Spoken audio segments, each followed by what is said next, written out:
How long have you had the car? I've had this just over a year.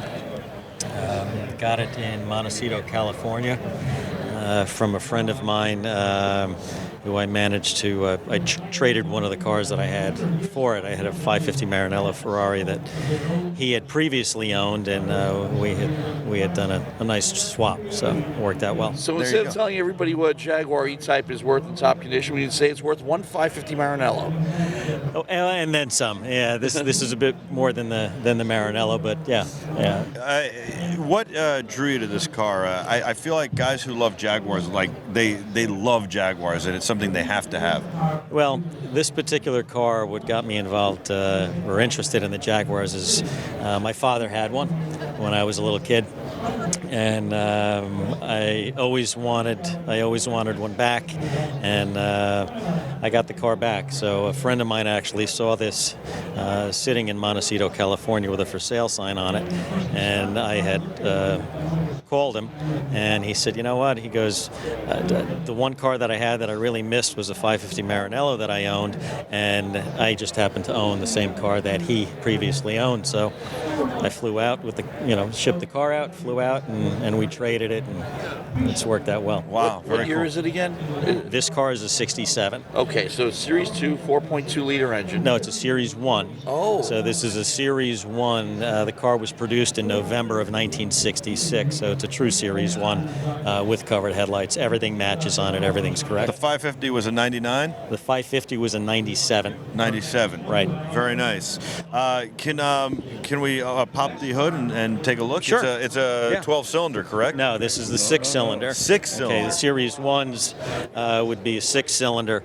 So from 1961 to 1964, they were Series 1 3.8s. Which is a little bit easier to maintain. Is that correct? A lot of the trouble with the other cars were the 12-cylinder. Well, the 12 cylinders were basically, they wound up taking all the purity out of the car.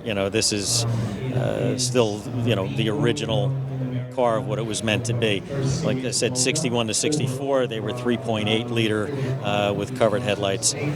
65 to early production 67, they were Series 1s that were 4.2 liter. Same horsepower rating as the 3.8, which was 265 horsepower. A little bit more torque, right? A little bit more torque, yeah. The biggest difference is that the 65 to 67s came with the synchro mesh gearbox, synchro first, as opposed to what they would call a Moss crash box. So the transmission is much more forgiving.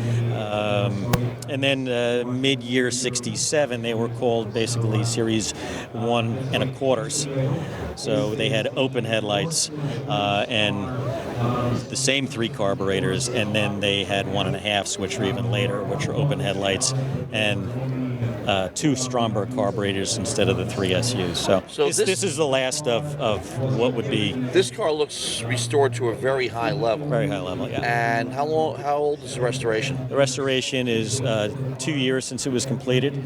It was done out in Scotts Valley, California. To a very high level. Start out with a California car? Actually, the car was originally a New York car. The car was sold from Max Hoffman in New York. Wow. To someone who lived in New York City. Yeah. And then it made its way out to California. Yeah, Max Hoffman in the 60s imported just about everything. Yeah. Except maybe Ferraris. That was Luigi Canetti's thing. But right. He had BMW, he had Jaguar, he had quite a few other makes as well. Right. This is a hard top that comes off? Right. That's a factory removable hard top. And the soft top you could see is underneath there, yes. How does it drive? It drives fantastic. I've had this car on the racetrack up at Monticello for an event that was held there last October. And the nicest part of this car to me is the drive. Not only does it look great, but the drive is incredible.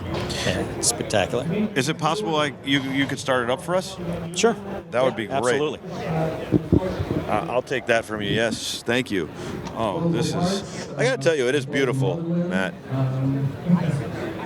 This is something special. And we got to get a shot of the interior too. It's gorgeous interior. I know the Terrifics are going nuts over this car. Everybody thinks it's beautiful. Here we go. I like how he's got California tags on it.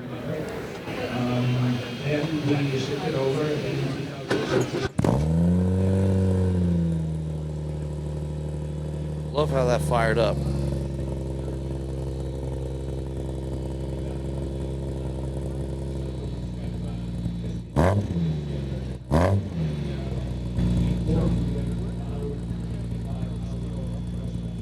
It's got a good sound. Matt? Yeah, This is a very distinct sound, but it's got a good sound. absolutely. And the XK engine, as we said, started out in the XK 120 and continued on in production until the Series 3 XJ6 well into the 1980s. I was just saying to Matt, it's got a great sound. It's a very unique sound. Yeah, it's it's a stainless system. Love those Michelin XWXs on the car too. Those were probably hard to find too, I would guess. I did get the wire wheels or competition lace wire wheels, so Yeah. you'll notice that the lace comes to the outer edge, so it gives it a little bit more strength on the outer portion of the rim. And the XWXs would be period correct. Yeah, You saw it on a lot of these back in the late 60s and early 70s on Ferraris as well. A lot of the Terrifics, the audience is saying the car is very smooth. It has a very smooth sound. It's a very smooth car. Right. It's part of the appeal. Yeah, well, I mean, again, everything that was restored on this car was done. It was completely taken apart. Everything was engineered correctly. I've got all the restoration photo documentation of the trunk, which is just incredible. 3 binders on it. So, like I said, it drives as good, if not better, than it looks. Was it originally British Racing Green? To the best of my knowledge, it was. Yeah, the heritage certificate shows that. I'm not, I can't be 100% sure. We need to get a shot of the interior as well. Hold on one second. Let's get a shot of the interior. It's just absolutely stunning. I think, as Matt said, this car is gorgeous and it's well put together. Let's get a shot of the interior real quick. Wow. That gas pedal's very interesting. It looks like it's just a piece of sheet metal. It's just a piece of sheet metal. That's pretty much it. Hinged on, you've got kind of a hinge on the top and a pivot on the bottom. But yeah, it's just metal. Well, it's a very beautiful example. Thank you so much for sharing. You're very with us. welcome. And good luck here and enjoy the rest of the show. Thank you for asking. Thank you. Okay, pleasure.